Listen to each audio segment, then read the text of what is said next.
हाथी और बकरी की कहानी। एक जंगल में एक हाथी और एक बकरी रहते थे।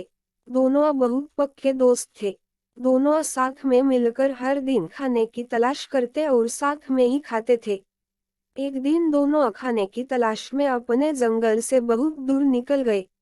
वहां उन्हें एक तालाब दिखाई दिया। उसी तालाब के किनारे एक बेर का पेड़ था। बेर का पेड़ देखकर हाथी और बकरी बहुत खुश हुए। वह दोनों बेर के पेड़ के पास गए। फिर हाथी ने अपनी सूंड से बेर के पेड़ को जोर से हिलाया और जमीन पर ढेर सारे पके हुए बेर गिरने लगे। बकरी जल्दी जल्दी गिरे हुए बेरों को इकट्ठा करने लगी। संयोगवश उसी बेर के पेड़ पर एक चिड़िया का घोंसला भी था, जिसमें चिड़िया का एक बच्चा सो रहा था और चिड़िया दाने की खोज में कहीं गई हुई थी। बेर का पेड़ जोर से हिलाने के कारण चिड़िया का बच्चा घोंसले से बाहर तालाब में गिर पड़ा और डूबने लगा।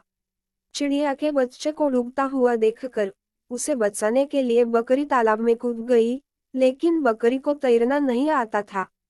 इस वजह से वह भी तालाब में डूबने लगी। बकरी को डूबता हुआ देखकर हाथी भी तालाब में कूद गया और उसने चिड़िया के बच्चे और बकरी दोनों को डूबने से बचा लिया। इतने में चिड़िया भी वहां पर आ गई थी और वह अपने बच्चे को सही सलामत देखकर बहुत खुश हुई।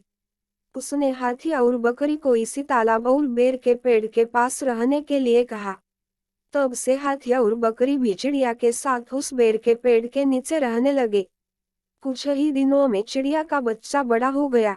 चिड़िया अपने बच्चे के साथ जंगल में घूमकर आती थी और हाथी और बकरी को जंगल में किस पेड़ पर फल लगे हैं इसकी जानकारी देती थी।